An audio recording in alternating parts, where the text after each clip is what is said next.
Hi, everyone. Welcome back. Today, I'm talking with Dr. Ryan Stegink. Dr. Stegink works as an outpatient general pediatrician and enjoys caring for patients from all over the world using his Spanish skills on a daily basis. He also enjoys encouraging colleagues and trainees, having been through burnout himself less than a year out of training. Part of Dr. Stegink's path through burnout, including optimizing his own charting and practice workflows, and he now coaches other physicians around charting so they can create margin to support their own values and priorities. I am thrilled that he is here with me today, and I'm so excited to talk with him. Hi. Hi. Thanks so much. Thanks so much for having me on the show, Dr. Williams. I appreciate it. No, please call me Alice. All right. You can call me Ryan. All right, Ryan. I love it. All right. So, Ryan, how do you define joy? Is it a thought, a feeling, an action, all three?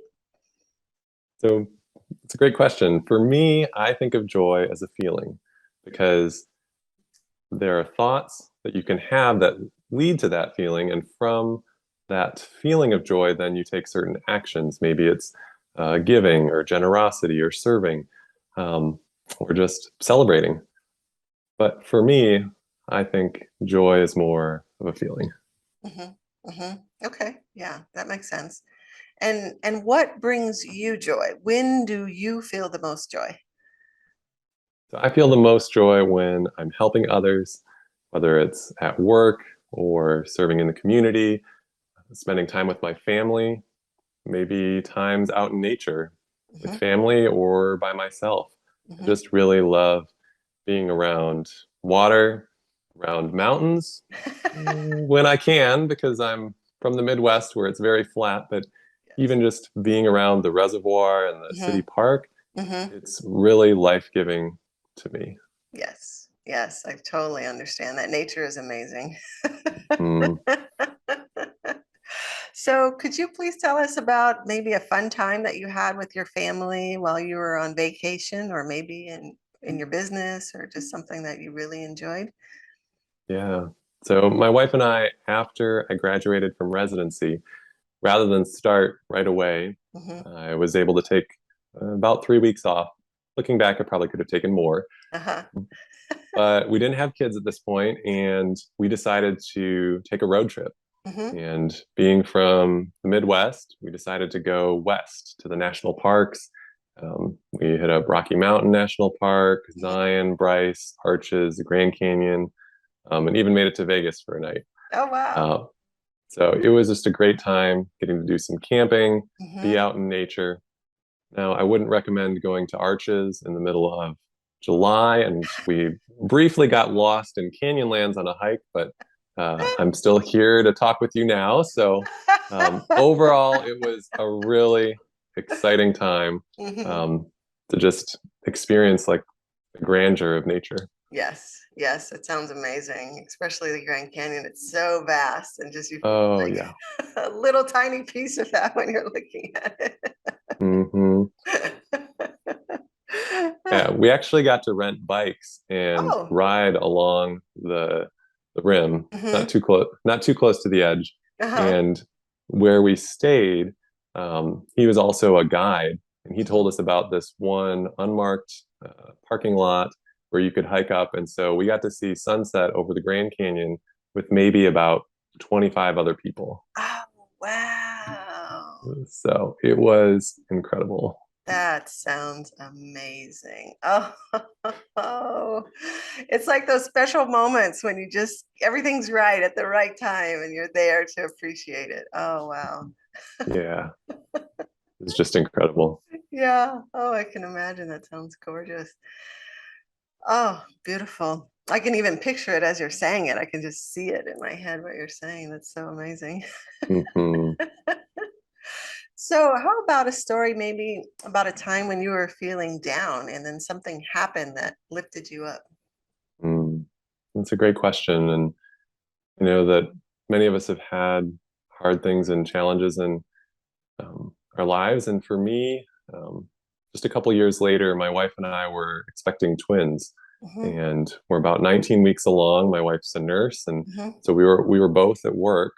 It was probably the coldest day of the year, one January morning, and I've been texting back and forth with my wife. She thought she needed to go see her OB, and then I get a call from, uh, turns out, one of my wife's colleagues, and said, "You need to come to the emergency room right now." Mm-hmm. Um, and so we lost our twin boys at Oh. 19 weeks, and I held them in my hands, perfectly formed Mm-hmm. little humans. We didn't even get to the 20-week ultrasound to find out Oh. that they were little boys. Uh-huh. So it was really tough, Yes. but in that we saw the value of our faith, our family, and our friends. Mm-hmm. We had friends who came to the hospital and met us that night, after my wife's surgery. Mm-hmm. Friends who went to our apartment and got us a change of clothes because we had just come straight to the hospital. Mm-hmm. Another one who, they were wondering, it's like, what could they do to help? And Mm-hmm. so he and his wife came, and they were good friends, and he went and picked us up a pizza from a local place. And after she was cleared from anesthesia, Mm-hmm. we ate an entire large pizza at like midnight because we hadn't eaten hardly anything in the last 12 hours. Um, so just seeing the value of community in the Mm-hmm. midst of grief and struggling, and then just keeping the mindset of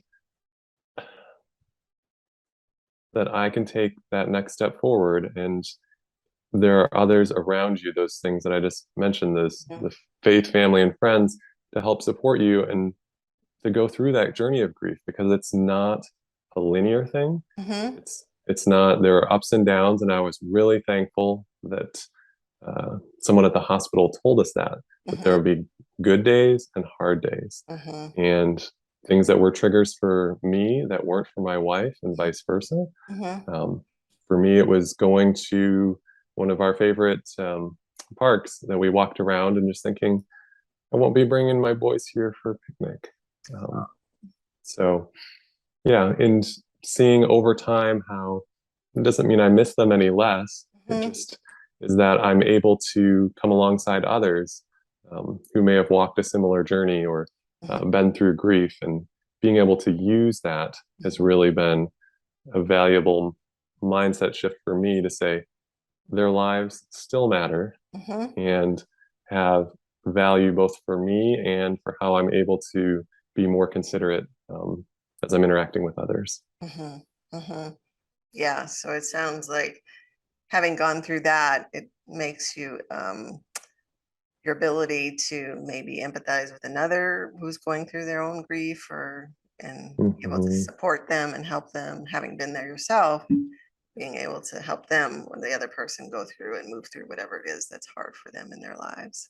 Mm-hmm. Mm-hmm. I've also seen it in my own clinical practice, not only just acknowledging that grief is hard. Mm-hmm. When those anniversaries come up, say a pediatric patient who's coming up on the anniversary of the loss of their parent, Mm-hmm. or a new mama who comes in and I'm reading the discharge summary and I can see, hey, the notes suggest that, is this your first pregnancy? And Mm-hmm. try and let them tell me. And it's like, oh, I saw you might have had a prior loss, and how Mm-hmm. are you doing? And just a Mm-hmm. little extra sensitivity as I'm asking those usual postpartum depression Yeah. screening questions. Mm-hmm. Mm-hmm. Yes, yes. And maybe even once you've asked those, being able to assess what kind of support they have, because you just mentioned how important it was for you to have all the support from family and Hmm. friends. Yeah. Seeing if they have that network or some kind of system or some kind of safety net to help Hmm. them. Yeah, yeah, Yeah.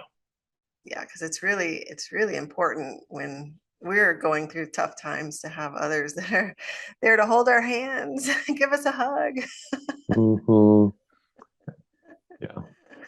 Well, and especially with, um, this was even before COVID, and Hmm. just knowing that it's like how isolating that must have been to have to grieve, um, yeah, without as many hugs, or just even visits, Yes. with family or friends, especially for a long time, really hard. Yeah. Yeah. Yeah. Yeah. Wow. Yeah. Well, we definitely are not in this alone. So it's nice to be able to reach out Yes. and say, I need a little help here. Mm-hmm. Tell me a story or something. Get my mind off of this. Yeah. Well, and even just to laugh. I mean, Yeah. my wife and I would enjoy, I mean, because at this point we didn't have any other children. And so coming home and we were watching a show, and we thought it was uh, pretty benign, but then it was like, oh, and then they talked about their brother, and it's like, oh, it's like, can't watch that show anymore. Click. So we ended up on Ellen DeGeneres and her Game of Games.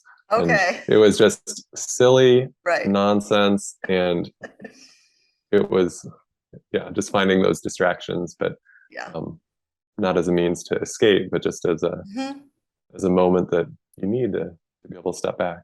Absolutely. Yeah, no, that's huge. I think getting your mind off of it is really important, and focusing on something else, like you said, a Mm-hmm. good comedy and getting some laughter. Oh, that's so healing. Yeah, absolutely. 100%.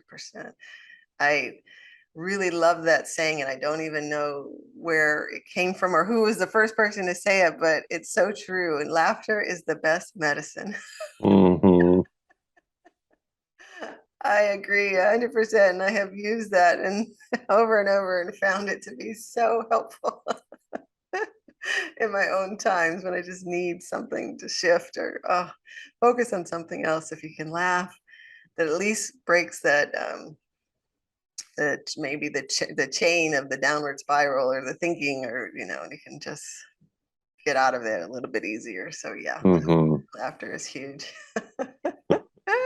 Well, speaking of laughter, can you recall a time when you erupted into spontaneous laughter? Maybe it just came up and out of you. Yeah. So this one was me laughing at myself along with others. I certainly have some of those dad jokes now, having two girls, but the one that I'm thinking of was, I think, beginning of second year of medical school. Mm-hmm. I was volunteering at this free clinic, and we do histories and physicals Mm-hmm. and come out and present to the attending. Mm-hmm. And so I went in, and if you didn't know something, you just wrote down what you had and you try and interpret it together. So I got to the past medical history, past surgeries, got to the medications, and they didn't seem like they were having too many issues. So I wrote down what I thought was, I heard enalapril. Mm-hmm. And so I wrote down ANALPRO. And I come out and I just expected to have a moment to be able to review things and to go and search and say, what is this medicine Mm-hmm. that's spelled like this? But unfortunately, the attending was ready right then. And he's like, all right, tell me what you got. And so I'm going through things and I'm spelling it out. And then he looks at me and he says, wouldn't want to give him anal pro, which was what I had spelled. So needless to say, we all had a good laugh at my expense, myself laughing as well, but I never forgot how to spell enalapril. So it was a fun opportunity to say, all right, medicine, humor, and can't take yourself too seriously. That's great. I guess they probably will never forget that as well as you. Oh yeah, I haven't kept in touch with him, but I'm sure he'd still remember if I brought it up. Oh my goodness. Well, good that everybody could laugh, because sounds like a huge embarrassment, but if you could just laugh about it. It's only for a moment, and then I was like, yeah, that's pretty funny.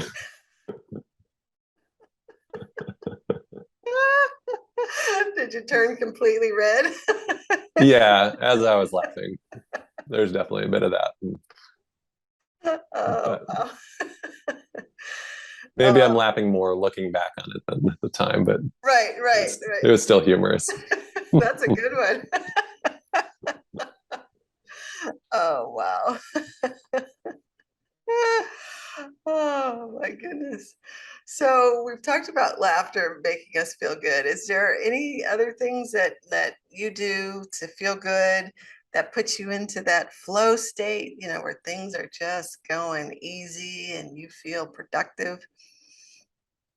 Yeah, for me, it's often feeling rested, getting enough sleep, being early in the morning. I'm Mhm, more of a morning person. mhm, Having my coffee, maybe mhm, quiet space, and some chill music, mhm, sometimes with words. But um, overall, that's what I'd say. It's probably changed a little bit mhm, since with kids. mhm, Sometimes it's figuring out just when is a quiet space, or maybe I go to the coffee shop for an hour and then give my wife space to do the same. mhm, Um, so it looks different in different seasons, I think. But mhm, overall, just having a little bit of concentrated space so that you can actually focus on something. mhm, Um, I've heard a concept from Cal Newport, an author, talking about deep work. And mhm. so getting into that flow state and being able to really think about something, whether it's uh, content for a blog post, a podcast Yeah. episode, or Mhm, maybe you're working on a publication and you really need to get that first draft done. mhm, And sometimes getting into that flow state allows you to get more done in mhm. less time. Um, Yes. but it's finding those ways to not fragment the time. Yes. Yes. It sounds like the quiet, reflective time is really helpful. Is what you're saying. Being able to find that space to be quiet and reflective can really help you put you into the flow. Mhm. Yeah. Yeah. Particularly for me as an introvert, those times can be really rejuvenating. Mm-hmm. Um, Additionally, it's also figuring out, yeah, what gives me that energy. Yes. So it's not only getting stuff done, but what helps me recharge so that I'm able to be in that creative flow state. Yes. Yes. Yes. Absolutely. Absolutely. So, how has feeling good helped you be more successful? Yeah, so I think for me, feeling good has increased my self-confidence Mm-hmm. and ultimately in taking action. Mm-hmm. Because for me, a lot of times I have, I mean, most of my career has been it's like learning and Mm-hmm. learning and learning. And only third year of medical school, it's like it's been learning and doing with now more emphasis on the doing. Mm-hmm. So I've been really good at the learning, Mm-hmm. but I think that self confidence and putting things into action Mm-hmm. and doing it in such a way that I think the big thing that I've learned, especially as I've realized about imposter syndrome and Mm-hmm. just getting out there and going for it, you just have to go for Yeah.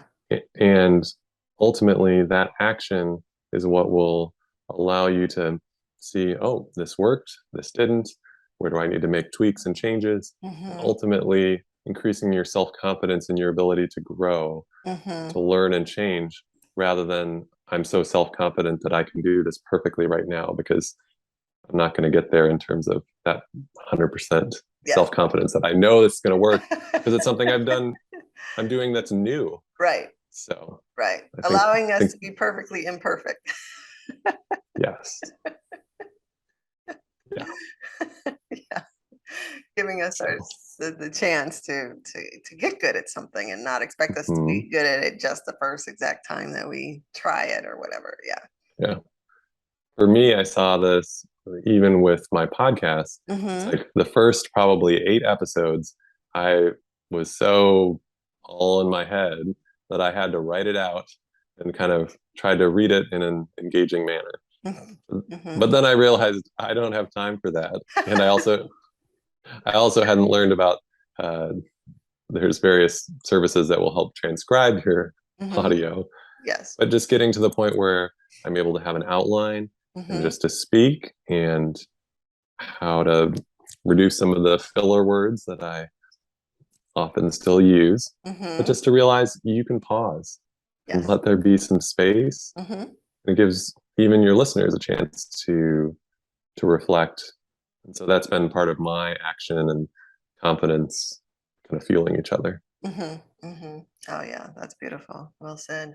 Do you have any daily practices, routines, or habits that you do to connect to your joy? So for me, I'm a praying person, hmm and read some scripture, and hmm just having some quiet time, hmm reflection. And so for others, that might be just reading and meditation. Uh-huh. But for me, that's kind of my morning routine with a cup of coffee, and hmm try and get up a little bit earlier than I might otherwise, so that if the toddler is up, then I can at least get in 5-10 minutes. Um, so again, different seasons and different opportunities, but I think just having that to come back to has been really helpful for me mm reconnecting to my joy, because I think it's not only a feeling, it's hmm also um, intentionality in those Uh-huh. thoughts that lead to the joy. Yes, Um, yes, absolutely. Do you have any tips that you can give to maybe help others find their joy? so I think the biggest thing that I would say to someone looking to find their joy is to find, yeah, those supports. Yeah, hmm for me, I said it was faith, family, and friends, Yes. and just how you make sense of the world and make it through life. Really, it's those priorities and those hmm things that are life giving to you. hmm And it's going to look different for different people, but taking the time to slow down, and to, whether that's your morning routine, that getting into flow state, finding what's meaningful and life giving to you, can really allow you to think those intentional thoughts hmm that lead you to joy, when you're like, hey, I'm doing what I was made to do. Yes. Exactly. Well said. I love that. So, where can people find you if they want to find out more about your what you're doing or potentially work with you? Where can they find you? Yeah, thanks for asking. The biggest things would be the MedEdWell podcast. So hmm it's on all the major podcast players. hmm My biggest social media is probably Instagram or LinkedIn, hmm MedEdWell. And if you want to work with me in the charting coaching, I have a wait list at chartingmastery.net. Right. That's wonderful. Well, thank you so much for being here, Ryan. I have loved having this conversation with you. I appreciate you sharing all of your tips and tricks and thoughts and what's worked and what hasn't, your life experiences. It's been such a pleasure. It's been a pleasure being here. Thanks so much. Thanks. Mwah. Bye. Bye.